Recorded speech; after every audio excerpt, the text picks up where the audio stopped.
Okay, Assalamualaikum and good afternoon. So this is the video on how to conduct the virtual lab. Okay, so for the virtual lab, what you need to do is you need to enter this link, okay, learn.chm.msu.edu, and I will share this link in CDOS, okay. So you'll have to enter this link. When you enter this link, you end up here, okay, you end up here, which is the gram staining virtual lab by Michigan State University. Okay, the first thing you need to do, is to download the Flash Player 32/64 Beta Standalone. So you just click here. Okay, just click here. All right. Once you click here, you will end up at this link. Okay, so you just choose Windows Flash Player 32 Beta Standalone if you are using a Windows laptop, or if you're using a Mac laptop, you'll have to download the Macintosh Flash Player. Okay, so click here and it will download the Flash Player. Okay, it will download the Flash Player.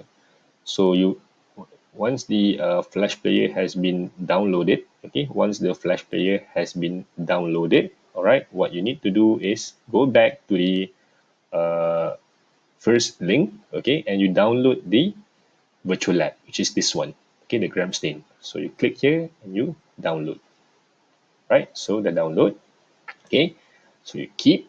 All right, now you open the Flash Player. So once you have clicked and opened the Flash Player, it will take you to this interface. So you press file and open. Okay, so you have to browse for the file for the virtual lab. So you press browse. So normally when you've downloaded the virtual lab, it will end up in the downloads. So you look into the download folder. So mine is this one. So I'm going to click the gram stain and open and OK, and I will end up here. Okay, I will end up here. So you can look at the steps, description, and credits, but normally just look at the steps. But somehow I don't know why the steps does not cannot be displayed on the interface. Okay, it's okay because I've already explained to you the steps in our previous video, and I will also explain to you the steps inside of this video. So you just press menu, okay, and just start. So they will start off by using the inoculating loop, the film inoculating loop, okay, and they take the sample and then they smudge the sample on top of a glass slide, okay, and they flame again and keep the inoculating loop. Okay, so just now you already put the sample on the glass slide and they will have to let the water dry. So we want to do the heat fixing, they will have to let the sample dry out. Okay, so now after the sample has been dried out, you have to click on the Bunsen burner. Okay, click on the Bunsen burner. Now you have the Bunsen burner and you have the slide. The slide has already been air dried. So now you have to do heat fixing. So just click on the slide and let it go through. 1, 2, 3. Okay, so I've already hit fix the slide. So remember, just go through, yeah, go through. Do not put it under the flame like this. If you do this in real life, the slide will break. Okay, so once you're ready, flame it through for heat fixing, put it back here.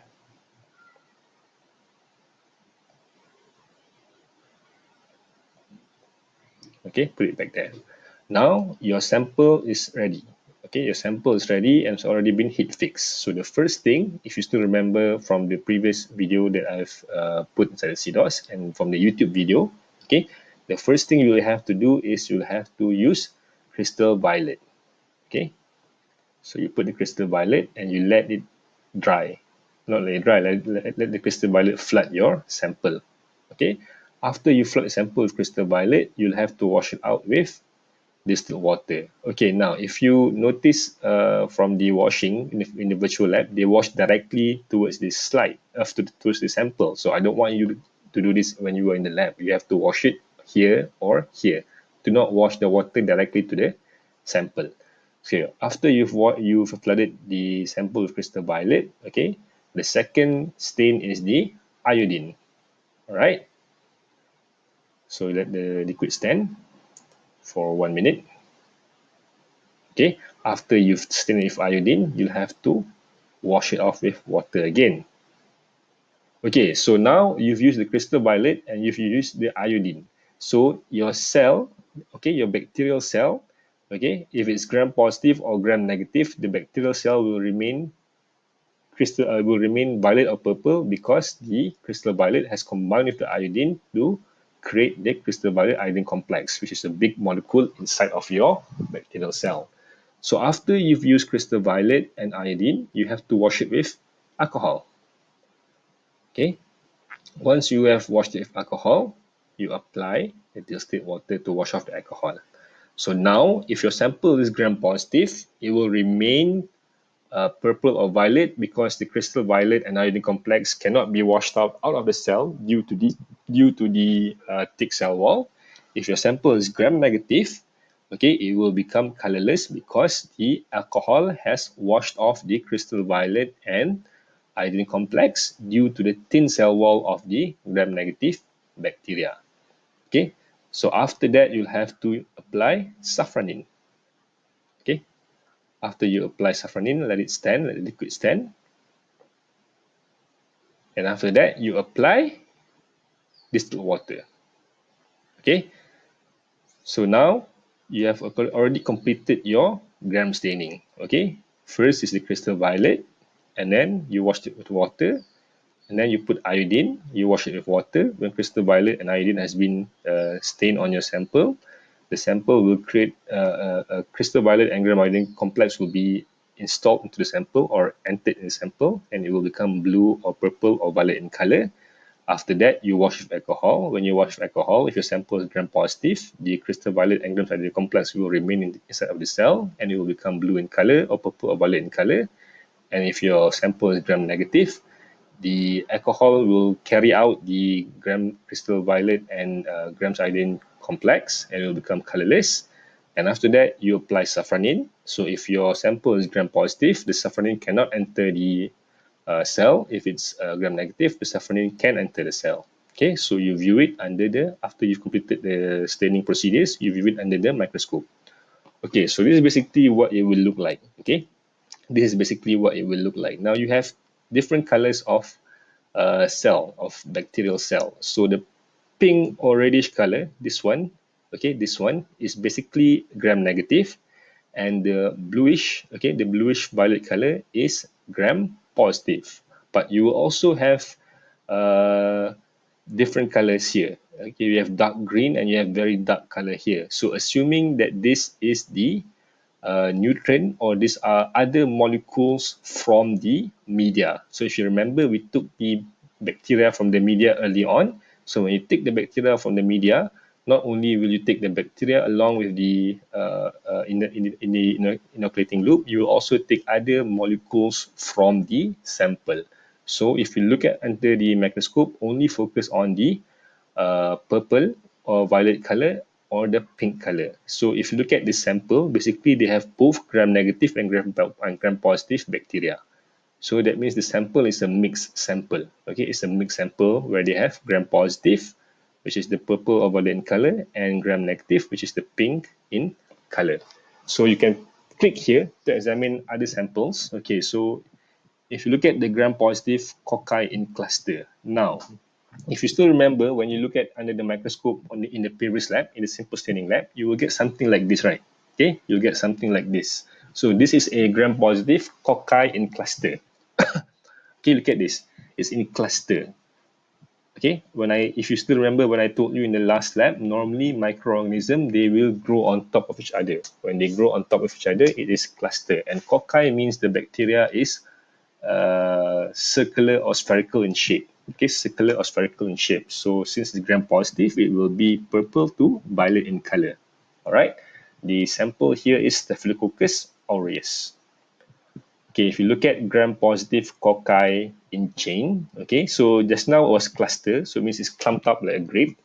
If it's in chain, it is like a chain lah, macam rantai. Okay, so you look at the individual bacteria is spherical, but they are clumped together in chains. Okay, in chains. So it is gram positive. So it will be purple to violet in color.